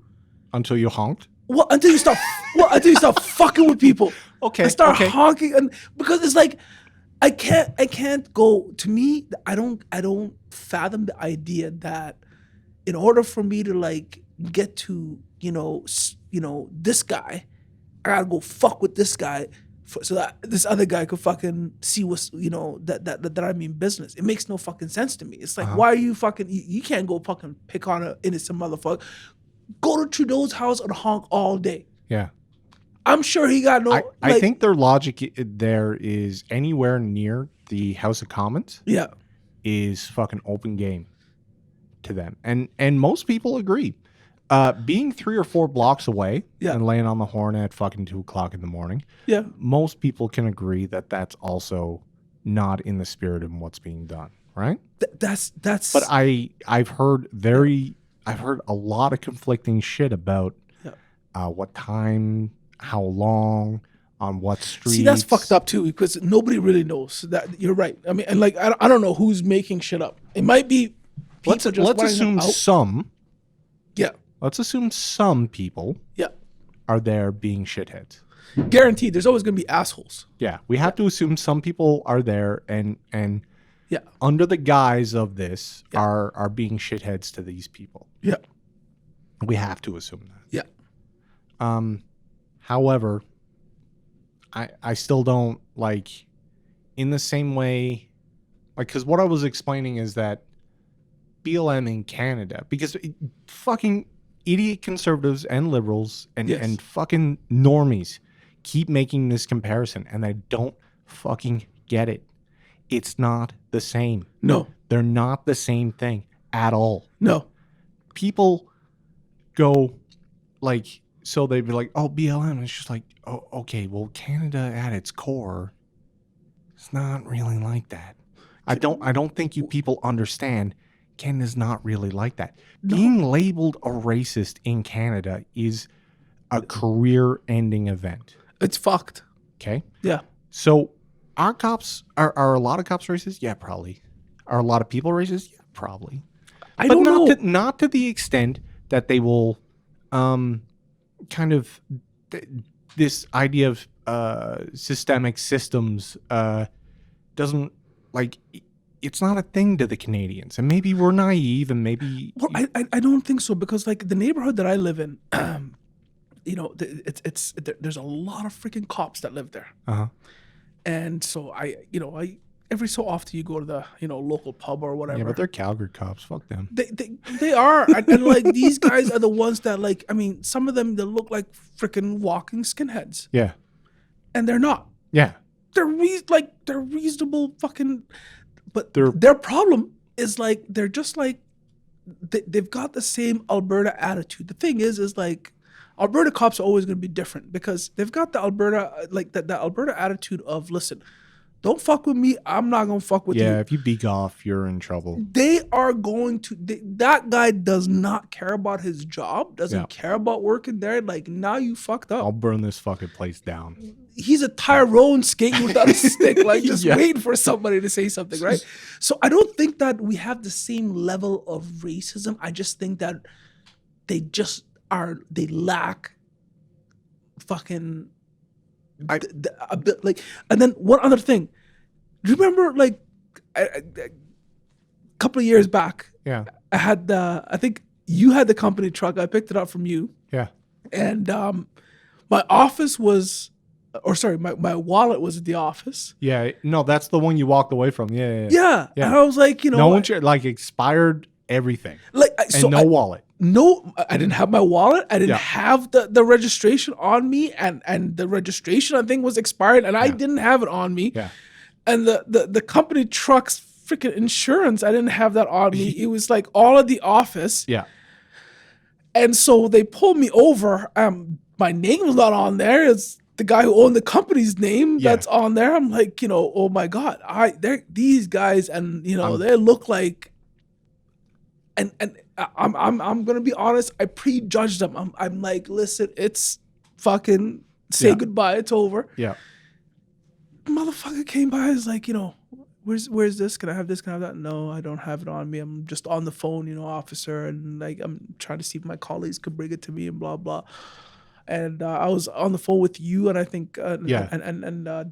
was gonna like take a car to go and bring it to me or something like that. And they were like, the guy's like, yeah, okay, I'll be right back. And I'm like, whew, okay, he's gonna call back up, and I'm fucked. I'm getting a baton. Yeah. The guy came back and like gave me like 2 fucking little tiny tickets, and he's like, you can fight him if you want, don't care, but I'm sorry. I hope you have the rest of the rest of the days. But I gotta do this. I could do a lot more. So yeah. So cops, because I was respectful. Yeah. And it's like, get out of here. Also, they have a lot of discretion. They do. Now, cops are empowered with the idea of discretion. And I think this is what makes people believe that they're like, oh, cops are choosing this, that, or the other thing. And it's like, when it comes to political things, like, look, a cop can look the other way, you fucking make a left on a red. Yeah. Okay? He doesn't have to do shit. Yeah. When a national convoy is sitting outside of Parliament, and literally 24-hour news coverage about it, there's no discretion involved for these officers at all. Period. No. Okay? They get orders. They don't make decisions. Yeah. Okay? Yeah. But people keep comparing this to like, what about these other protests? And it's just like, it's not the same. It doesn't cut to the core of humanity. No. So somebody goes, well, what would you do if I wanted to force your child to wear a mask to access public schooling? If I wanted to exclude them from this, that, or the other thing, and effectively coercively, like, to basically put pressure on you for and that's the only reason why these laws exist. Not for safety, not for science, literally to coerce you. And they said this very clearly multiple times. We're doing this specifically to force you to do this. Yeah. And it cuts to the issue of bodily autonomy and coercion, and people don't fucking like it. Not everybody gives a shit. Right. Most people just want to go about their day. They don't like it. Yeah. But they're like, whatever, fuck it. Just, pump it in me. I got shit to do. Yeah. But some people say, I will fucking kill you before I let you near my kids. I will fuck you up. Yeah. Okay? And they're like, well, what, how far would you take this? And they're like, I don't fucking care. As far as I need to. Yeah. Okay? Now, when somebody talks about, BLM, they're like, yeah, we're fighting systemic racism. And they're like, what would you do to fight systemic racism? And they're like, I don't know, sign a petition? Yeah. Post on social media? Raise awareness. Yeah. And somebody goes, what would you do to fight climate change? And they're like, I'd probably, recycle a little bit more. Maybe give to some, maybe, give some money to somewhere that plants trees. And it's a different motivation because you make a compelling point. Yes. Yeah, because like the extent to which people perceive the threat of government overreach and when it comes to personal autonomy, there's a level and conviction that I don't think is the same amount of possible for these people, because they'd be like, I'm doing it for the children so they can have clean air, and the consequences are different. Yeah. So these people have I think stronger grounds for conviction, and the fact that there's no violence yet is mind-boggling. But like, because they're getting, the media is pretty aggressive about this. It is, but I think that the media just wants. The media is the politicians' pit bull. The left media, left pit bull, that's all they do. They're just gonna go out there and bark and say the other guy, the guy in that house and his dog. Yeah. Those are the fucking assholes, not us. Yeah, they're fucking. We're fucking righteous, you know. Like it's just a fucking joke, but like the people ultimately, I agree. Look, like let's to be realistic. Yeah. did the mandates cause people damage? Absolutely. 100%. Yeah. Were they all something that was beneficial to everyone? Absolutely not. Yeah. What was like the whole lockdown from like, you know, the whole thing fucking stinks. Yeah. The vaccines fucking stink. The whole last 2 years has been the stupidest shit show that I've ever experienced in my entire life. And you've been through a civil war. Man, that was a vacation compared to this shit. Like, I didn't know being alone at home, like having to teach my kids. That sounds horrible. That was like... Would you say you have more or less respect for teachers after this? Fuck, a lot more. Really? Oh, yeah. Oh, your kids are fine. What are you talking about? The kids doing okay, but I mean, like... That's a very expensive babysitter to me. Listen, man, I'm gladly paying. Okay. I'll pay. I got no problem with that, man. Okay. I like it because, you know, I came to realize that it's not about, like, the school is not, it's a social place. Yeah. They've lost the part of themselves. They lost the part of growing up. I see, the first year was really hard on kids. Yeah. The second year, even worse. Because now it's, you know, you got to worry about these fucking needles you got to go get. You got to, you know, you can hang out with these friends, but, you know, then all of a sudden it was like, you know, you can hang out with these friends, but those friends never got shots. So like, it's like the That's fucking, it is. Yeah. It's so fucking weird. It's like, you know, it's the first time, and I won't mention who, but like my daughter came to me and she was like, you know, my older daughter, and she had a friend that had a birthday party, and so she was like, listen, Dad, and this was like, you know, I think early 2021, and she's like, a friend has a birthday party, but I'm just kind of worried about it because we're in lockdown and all this and that. I'm like, well, like, you know, listen, your friends are your friends. I think that everybody's been locked down, and I think that, you know, they're you know, you're friends with them because clearly they practice good judgment because you like them as people. I'm like, if you want to go to their birthday, you should go. Yeah. I don't think that you should not go because being afraid that you might catch something there. That's not who this friend is. Yeah. Or the friends that are going there. And so I was encouraging them, like, listen, I understand that it's against the law of rules. Sometimes rules are meant to be broken. So if this is a rule that needs to be break, then break it. And more importantly, it's just like the mentality, the social mentality, the social connection. I don't want them to lose that. And so, but at the same time, you know, so she went and she came back and she was like, yeah, our other friend, such and such, was not there. Yeah. And I'm like, why? Well, their parents are, you know, or this friend that had the birthday, his parents felt this other kid's parents were not as responsible in terms of keeping themselves safe and posed a threat. Okay. Therefore, they couldn't come there. And that shit kind of broke my heart, man. I'm like, so you have a different view on somebody, you know, you have a different view than somebody else, but and your first course of action is to punish a child.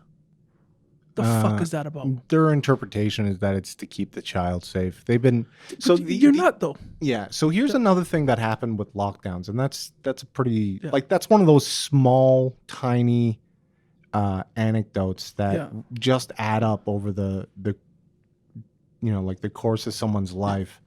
There was this, you know, like this construction worker had this story. He's like, he was in Toronto and he's like, man, I finally lost it. Like he was like crying. He's like, I went to this place where I get my lunch at every day, like this, you know, like a fucking corner store. I don't wear a mask. Fuck you. I'm not wearing it. It's not happening. Yeah. And he said this little girl, she was like 4. like 4 years old, and she like tugged on his sleeve, and she like pointed at him, and she's like, "Mommy, he has a face. Yeah. He has a face." Yeah. And he's like, "Man, I almost fucking lost it." Yeah. Because he's a 4-year-old. Yeah. Barely, just learning. Yeah. And she's like, "Mommy, that man has a face." Yeah. Like, never seen an unmasked person outdoors. Yeah. Only sees him on TV. It's fucked. Yeah, it's weird, right? It's fucked. And And for what? a 0.2 total reduction in deaths. Yeah. Here's the other thing that happened, because no one. So like, there's this reality as we perceive it. Yeah. And there's reality as through another lens that we perceive through most media. And usually what happens is people go, they think it's anecdotal. They go, well, just because you don't know anybody doesn't mean X, Y, or Z. And it's like, I know a lot of people. Yeah. Okay? I know a lot of people know a lot of people. Yeah. We're talking, a fair amount. So if you're trying to figure out what the fuck is going on, you kind of talk to people and you ask people, stuff comes up, and you kind of get this sense of what is actually happening in the world through secondhand information of your social network. Right. You don't get that in reality from Facebook or the news. Yeah. So there's an entire reality, like a realness that people have had hijacked from them. Right. By not socializing with one another. Right. If someone went up into the woods, okay, for 2 years and lived in a fucking cave. Yeah. Had the internet though. Yeah. And that person came down from the mountain 2 years later. Would you let them tell you anything about how to run your fucking life? Or about the state of the world? Not even maybe. Probably not. Yeah. You say, you're not really, you don't really know what reality is right now. Yeah. And because people had that giant section of reality ripped away from them, they've kind of gotten warped. Like they go like, oh my, like they've all turned into like crazy people like me, like conspiracy theorists. Like, bro, I read this thing. Yeah. Like, no, it kind of makes sense because of X, Y, and Z. Except they're getting that pulled from maybe 3 or 4 sources. Yeah. And because they don't, like, they're like, oh, I don't want to read all this other stuff. Yeah. Well, I think the biggest part where the whole thing got fucked up is when they started telling people, listen, you can come in here, but you can't. Yeah, because, and they've admitted that's about coercion. They know it. That's fucked. It just made matters worse. It didn't help anybody. Yeah. So the other thing that drives me nuts is that this is all ultimately the Canadian politicians are not going to face the level of repercussions that they should face. Yes. Because they have the bailiwick of I was doing it for the healthcare system. And not a single fucking Canadian that supports these measures will ask themselves, is it really fucking worth it? What we've done, the policies we've pursued.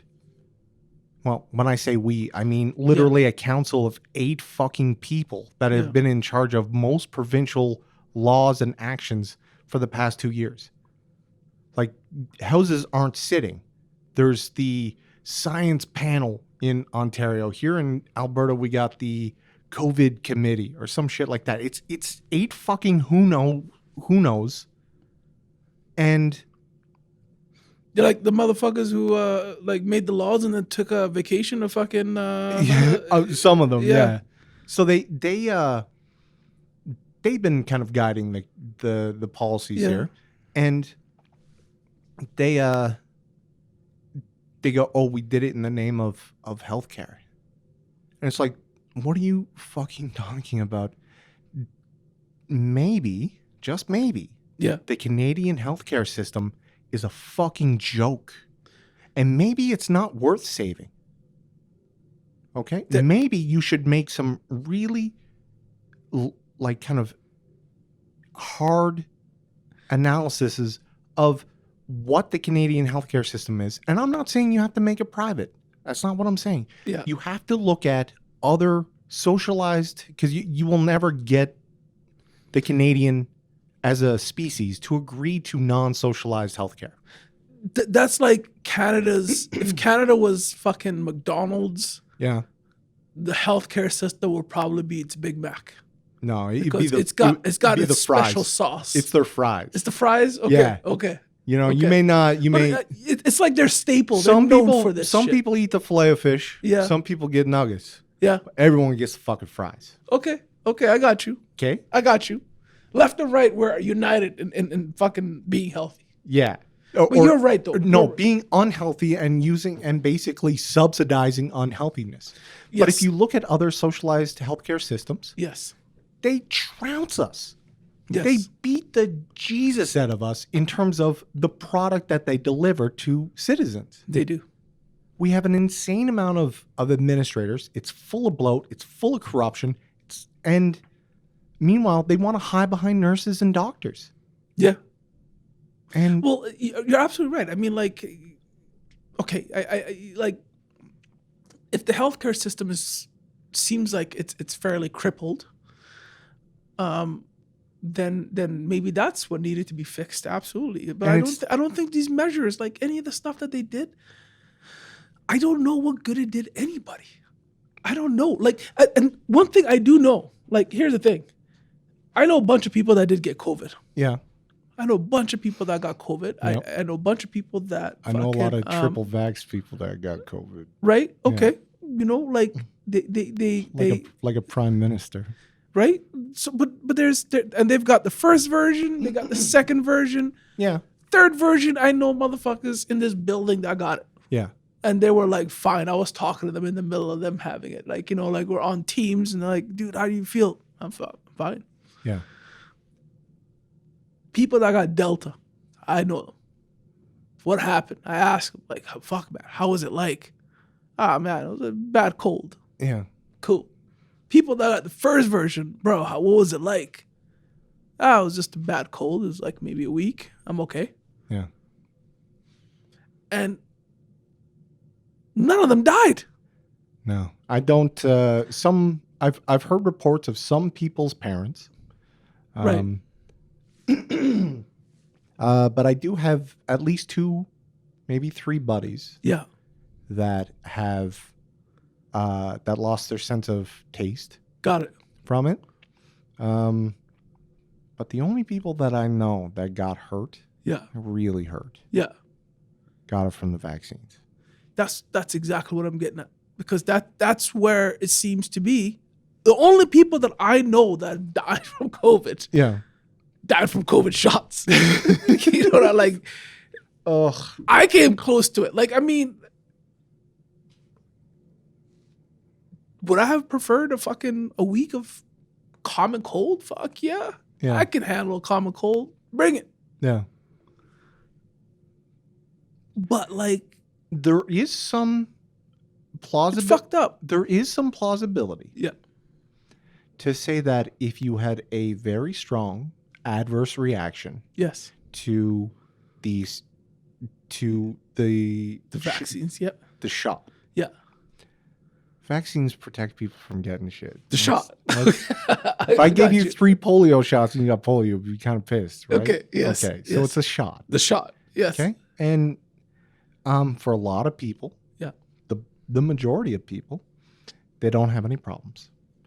Some people do, and some people do very badly. Yeah. Some people die. Yeah. And a lot of people are injured, and injured for life, Yeah. or injured, especially young, healthy people. That's the worst part about it. That's the fucked up part. Yeah.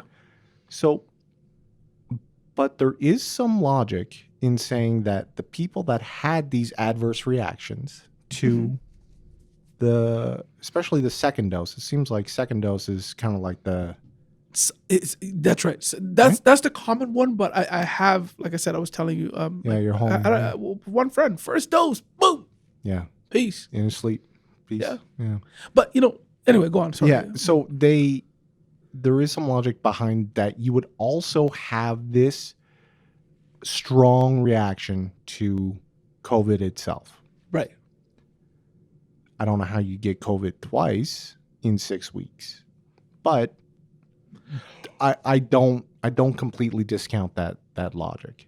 Right. Because a reaction to S1 or S2 proteins in the body possibly could be the same. I don't think it's foundless. I don't think it's bullshit. I think there might be something there. That's the best defense I can give this. Okay. Well, I mean, so the thing that worries me the most? Yeah. About the whole vaccine, the shot? Yeah. Is the indemnity. Like, they're essentially the makers are indemnified to have complete immunity. I'm not aware of the exact contract here in Canada. So in America, there's this whistleblower case. Okay. So one worker that worked at the lab that was doing the testing, right, or trials, right, blew the whistle or called. She's calling herself a whistleblower, or other people are. Okay. They had to admit that at first they said that person never worked here, yada, yada, yada. And then eventually they had to admit, yeah, that person worked here. Yes, we did work on this thing. Yes, these are valid complaints. Right. So it's calling into questions Pfizer's trial data. If they knew, that's fraud. Okay? Fraud is a felony. These things are criminal. So it removes that indemnification if you act like, in a criminal manner during the contract. But okay? How often? Okay. But here's the kicker. You can sue those people in it's called qui tam, or in place of the government. Okay. However, that does not prove a criminal act. Only the justice minister or some other entity like that can pursue charges to actually make it a criminal thing, because you're pursuing it in civil court. Right. Okay. So OJ didn't go to jail. He just went broke. Yeah. Okay. Yeah. So you're trying to you can try to OJ these people, but it's not going to work unless the state steps up and does something, if they did indeed act criminally. But look, that's all we got. That's the best we got. The banks acted criminally in 2008. How many of them motherfuckers went to jail? I think 3, 4. That's it. Yeah, but they were just on. And they were scapegoats. Like they were like bottom feeders. Yeah. Not the big boys that are like, hey, you and I, wink, wink. Yeah. Not the motherfuckers. So, that's the state is even I don't even give a shit about the state anymore, because the state is a business, and that business only gives a shit about its fucking interests. Sorta, maybe, but technically they just I forget where I care about us for collections. I forget where I heard it, but they kind of made this example out of Obama. Yeah. In 2008. Yeah. That was his first year in, right? Yeah, yeah. Worst financial crisis in 80 years. Okay, so let's paint the picture first. Yeah. Good old Barry. Yeah. Sitting there. Listen, they had a black man. Okay. Handling the country going broke. No, black men know how to be broke. So we got experience. He went to Yale, man. I don't think he knows shit about being broke, but he got the swagger walk, so I'm gonna give him. Yeah, he's got a deuce and a half walk, So okay, so here's go on. Anyway, sorry. He's sitting there, and he's chilling, and somebody walks in. a member of the tribe rolls Okay. in there, okay? And Okay. he goes, Mr. President, I got some bad news. Yeah. Turns out a lot of these banks that gave you money Yeah. to get you into this office, a lot of the people who have banks who have people that are now sitting in positions that you appointed as part of a fucking handshake. Like the Goldman Sachs folks. But Maybe. go on. Yeah. Yeah. Yeah. These guys. Yeah. They made multiple billion, like hundreds of $billion bets, and they lost. Yeah. They tell me that if you don't give them some money, Yeah. this place is going to burn to the fucking ground. Yes. Okay, everything's defaulted. The US dollar is worthless. You're still fighting like 6 wars. I heard you're really into bombing people with drones. You're not going to be able to do that shit no more. Okay. Okay? So you need to print us $100 billion like fucking now. Pronto. And then I want you to set up a policy that makes interest rate literally $0. And I just call it quantitative easing. I want you to do that a bunch. I want you to give us trillions and trillions and trillions of fucking dollars. Yeah. Because we fucked up that bad. Yeah. And if you don't do this, this country is over. Yeah. Young Barry, before he had any gray hairs, Yeah. sitting at the White House desk, goes, okay, I'll do it. Whatever you want, I will print trillions of fucking dollars. First of all, though, listen, this is what I like about Barry. Okay. Okay. He knew this was a setup. Okay. They wouldn't have voted for him unless the country was going broke. It was like, this is, first of all, a fucking setup. They're going to wait and be like, this motherfucker, look at him. We let them run the country and he didn't know what to do. So it's like, listen, what needs to happen? Need to print money. Print the motherfucker right now. Send it to Staples. I don't give a shit. Just go. Just go. Get it done. Yeah. You know? And I get it. Like, should he have held people accountable? Yeah. Yeah. Or he should have got a cut. Do you know what I'm saying? He goes, here's $1 trillion. Yeah. Also, we Yeah. now own half of you and we'll be taking X percentage of your fucking off the top for the next 50 years. Okay? No. You can buy it back. Bro. Look, that's real easy. You want to ask for fucking public? You want to ask for money? Yeah. 15%, motherfucker. You He risky as shit. He should have, but I think he was thinking about himself too. Because now that he ain't the president, he's always all the time doing motivational talks, Yeah.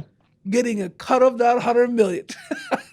That's true. Because they're paying him like Oh, yeah. almost $1 million to speak, just to show up for lunch. Have Yeah. lunch with a guy at fucking $1 million. Here you go. That's because, $800,000 or whatever, something like that. yeah, the thing is about going into politics is Yeah. I think Trump is the only person that didn't get rich becoming the president. Trump is the only guy who went broke. That motherfucker.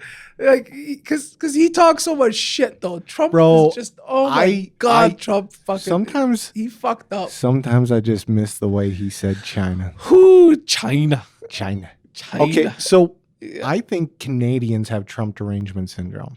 So let's go back to this fucking Ottawa thing. Yeah. Okay. Weekend 1.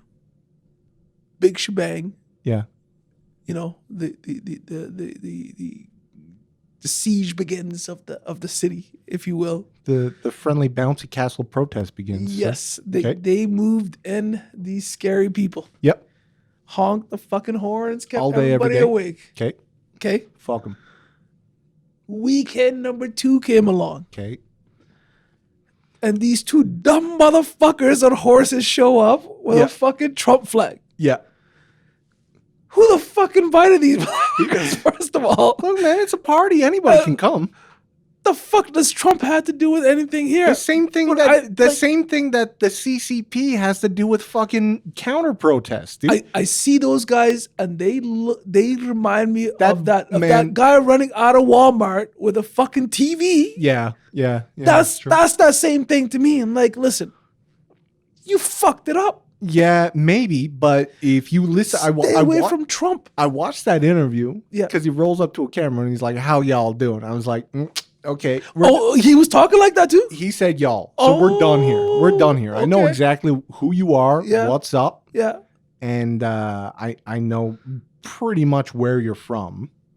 God, Because that is like a word you do not say in Canada. We won't say doesn't that. happen. Yeah. Okay, so of course Didn't say please, nothing. he said y'all. Fucking We're guy. done here. Okay. Okay, like I know exactly what's going on. So that there's that Trump derangement though. The Trump derangement is here, but I think people don't understand. Trump is Trump. How the fuck you gonna be up? Trump is making money. Uh-huh. Trump don't give a fuck about his followers. Yeah. Trump gives a fuck about Trump. Yeah, That's it. no shit. Like not even his own family. Right? Yeah. Like Trump gives a fuck about Trump. Yeah, nothing. Anyway, people of- don't get it. I don't think. Yeah, he's not some selfless fucking, yeah. Never. However, Yes. he is, you remember Team America? Yeah. Okay. Yes. World He police. is the personification of the proverbial dick. Okay? He's the dick that fucks pussies, but also fucks assholes. Okay? Yeah. So I like Trump, not necessarily. I didn't move to Edmonton and marry him. Okay? Yes. But we got the same thing going on. I see what you're saying. Okay? see I what like you're him saying. because everybody hates him. I see what you're Same saying. thing with Kanye. Listen, I see what you're saying, but you know, it's Because not people even. like, man, it's same thing with Michael Jackson. Yeah. I'll defend that man in public. I don't give a fuck. Listen. Same thing. Like, I don't know about R. Kelly. That's a tough one though. No. Okay. R. Kelly is. But look, man. Here's Trump. Trump is entertaining. Yeah. Oh, you know it. Trump says a lot of fucking, you know. I think the left feel about Trump what the right, the left feels about Trump what the right feels about Trudeau and crying. Okay. He's an embarrassment. Yeah. They're like, the fuck is wrong with you? Yeah. Yeah, You okay. know? Like, stop fucking around. You're an embarrassment. Yeah. I think people that are attracted to like what he does. See, Trump is he's not a fucking idiot. Yeah. What he does because he believes that no such thing as bad publicity exists. And he'll say and do whatever to get that focus on him. He's an amazing guy when it comes to the media. He knows how to fucking control the He knows media. what's up. But he's also like the people seem to that gravitate towards him. Yeah. Are like the type of people that I think sometimes might take what's that fucking that game? What's that game that like the driving game where you go around shooting people and robbing people and shit like that? Is it Grand Theft Auto. Grand Theft Auto? Okay, so That motherfuckers are like call fucking the police on Grand Theft Auto, you know, like okay, yeah. you know what I mean? Like I think that they act a certain way sometimes, the people that are true hardcore followers that are just I find They're pretty cringe. yeah, I'm Yeah. like, you know, but those are the same people that I feel the same way about, you know, when I see like what's that other fucking kid like my new fucking hate on. You hate a lot of people, dude. I do, but this guy's like my new fucking like fucking golden star. What's that? Lil Nas X. Okay, yeah. That little fucking guy. He fucked up. Okay. All right. Listen, man. I don't believe in. Could you ever defend him to anybody? I'm telling you right now, if this motherfucker was in a courtroom for a murder he didn't commit. Yeah. And it was all fucking white people, and everybody was counting on the one black man to stand up for him and be like, no, he didn't do it. And I was the only black dude in that jury. I'd stand up and be like, that motherfucker did it right there. You give him the Uncle Ruckus. Listen, I would be, if a lynch mob came for him, I would fucking bring him water. Damn, that's rough. I'd bring him the wood and the nails. I wouldn't fucking help that guy or defend him. Fuck him. Would you help Kanye before you help Lil Nas X? No. Fuck Kanye. No, Okay. Kanye. Listen, bro. Like we had this discussion. Like, okay, Kanye, we're not having. I fundamentally fucking hate that guy. I'm hanging. No, we're not talking about him. Okay, it's over. Okay, it's not happening. Him and his fucking. God damn it. Anyway, Western Canadians. Do not like Kanye. That's all I'm saying. Sounds like something. Black Western Canadians. That sounds like something from Toronto would say. Listen, they always have strong opinions about what Western Canadians think. Well, listen, one thing, we don't agree with crying. Yeah. We don't like that. We're like, listen, are you a man? He was going through a tough time. How dare you? I mean, you know what kind of bravery it takes to cry in public? And then go to fucking Tofino and fucking go surfing? This nigga was having a fish taco talking about fucking, I gotta save the natives. Like, the fuck is you talking about? Like, are we dumb? Like, yeah, come on. I like that it was on National Aboriginal Day. Right? And he was just being like, man, these fish tacos are fucking great. Yeah, I swear to God, man. Like, also, huge flag on the play. He ties his coat around his waist. I've always questioned. Listen, I don't know. His wife maybe. Am I crazy for kind of noticing that? No. That was the thing that was done in the 90s and was kind of acceptable. But I feel like literally 30 years later, it's kind of not really. It's kind of weird. It's like having a fanny pack. Like you notice the fanny pack is coming back. It's no, weird. No, it's not. I don't like it. No, it's not. But it's coming back. No, it's not. Not for us. Okay.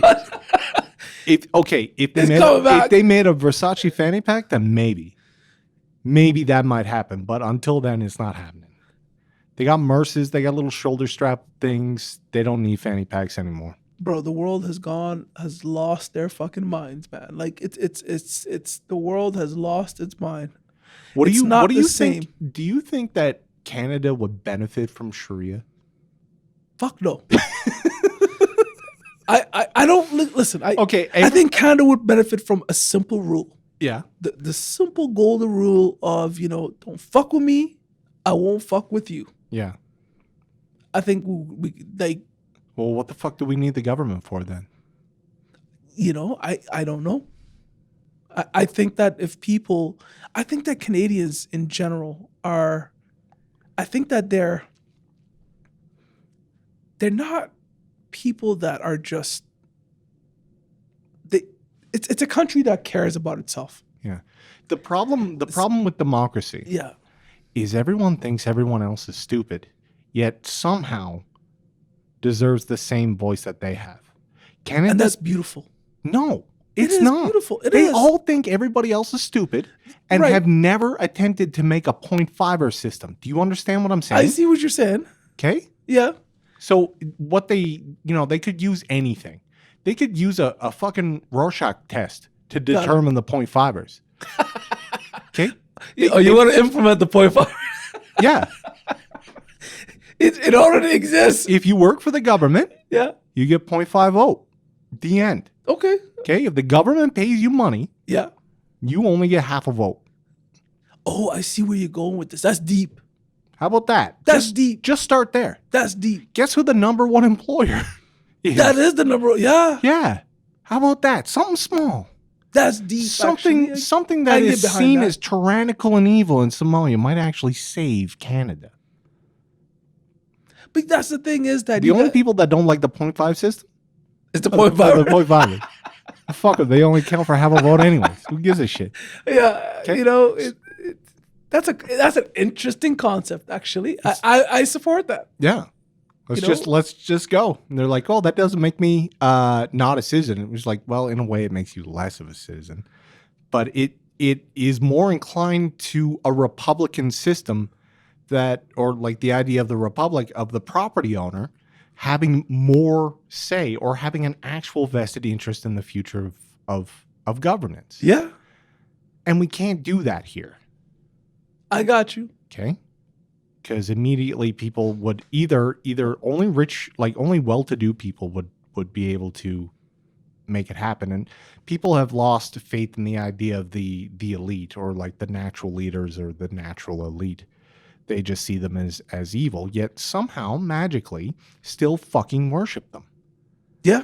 And they'd be like, well, that's what they literally go, you know, where the fuck is Ja? What does Ja Rule have to say about the trucker convoy? Yeah. Okay, why? Because who fucking knows? For some reason, they give a shit about what Ja Rule thinks. Why? You're right. Why? Nobody knows. Nobody knows. But everybody knows who he is, and everybody knows that everybody else knows who he is. Okay? Yeah. Yeah. For some reason, his opinion matters. Yeah. So we haven't gotten rid of that. So if we can't find this like little middle ground to kind of do these things, if we're going to continue with these democracies, because I still don't think they work very well when you think everybody else around you is a fucking moron. Because you're literally saying, but as long as they get their own equal, I see your point though. They think somebody who they consider literally a terrorist. Okay. Yeah. Omar Carter gets to vote. Yeah. Motherfucker. Yeah. You get real upset about that, huh? Well, guess what? He gets just as much say as you do. Okay? Yeah. And also, these people that are leading the trucker convoy, they also get to vote. They also get to petition their MP. Okay? Yeah. They get just as much fucking say as you do. And if you hate them so much, if you think they're so fucking evil, why do you tolerate the fact that they have any power over your fucking life willingly? It's the exact same, like... I see your point. It's the same myth as the healthcare system. They're like, oh, at least it's better than America where you die if you have to pay for insulin. And it's like, no, we haven't... It doesn't work that way. So we'll sacrifice anything to not face how fucking absurd this other side is. So the Somalis are onto something with the 0.5ers. You know, there hasn't been a civil war since. That is true. I mean, it helps. Yeah. But that's like, the problem with the 0.5 system is, look, you have to be comfortable in your racist skin. I mean, I'm like, hella comfy, bro. Don't you gotta be extra, like you gotta be able to like go outside and like exercise it on a level like never before, you know? Yeah. Like I honestly, like looking at people like, look, more I don't know you, you don't know me, but I don't like you because of who you are. I would deep. Yeah. I mean, it's like, well, the idea of the Galjud. Like, yes, Galjud, yeah. Yeah, like, just the idea of that's what you're called. Yes. First of all. Yes. And and they still, and they're in the 0.5, right? No, they're one of the 5. No, they're one of the. No, the 0.5s is like there's just like 3 of them, 3 groups, like clans, 3 right? like really small, like yeah, small groups, like the small gangs. You know what I mean? Like I think somewhere between 3 and 5 like tribes that get that, right? Yeah, if they get into parliament or whatever. Only the big boys, like there's like 3. So it's a title. 3 big ones. Yeah. That have like a small fraction of them. Yeah. But anything that's member of sort of like the 3 major tribes, but even though they break down into smaller ones, those are the ones that get the full vote. Yeah. But then there's a bunch of other little tribes. Oh, okay. Like the light-skinned people, Barawan, they're called, for Yeah. instance. But there's like, I don't know, maybe 100,000 of them in the entire country. Oh, okay. Half a vote, right? So they go. There's ones that are a little bit darker than everybody else. Yeah. Half a vote. You know what I mean? It's like, is there any? it's harsh racism, bro. Is there some Sun Waynes up in there? Like, do they? Oh yeah, half a vote immediately. Like, but it's not even. Yo, did they get out the measuring stick too? No. I mean, they could tell. Right? But it's kind of harsh because it's like, you come in to put the vote that like, they're like the fucking. They're able to look at these motherfuckers in the face as they come to vote and be like, oh. just so you understand. Can you turn profile for me real quick? Let me just get a look at that thing there. And then they'll look at you and just be like, listen, just so you understand, you do understand you're getting half of this, right? You bring a friend talking about this. That's what. There's some, honestly, there's just a level of honesty that is refreshing. Like, I can imagine it's hurtful but refreshing. I guess. I mean, it's nice to know where people stand. Yeah. Instead of this shit where, again, you're like, these people are fucking terrorists. And then, like, meanwhile, they get to vote in the federal election and have just as much say as you. Like, do you not see anything wrong with that? I see something wrong with that. But at the same time, though, I mean, being in Canada for, like, 30 some odd years now. Yeah. It's like, I get it. I get it that it's people are soft. They've come to accept a certain sense of privilege that I get this, I get that. They feel as if something is owed to them, and they act that way according to what they feel about it. Like a lot of people. What I'm getting at is a lot of people haven't been told the truth. Yeah. A lot of people just have not been told the truth. Like listen, you fucked. Just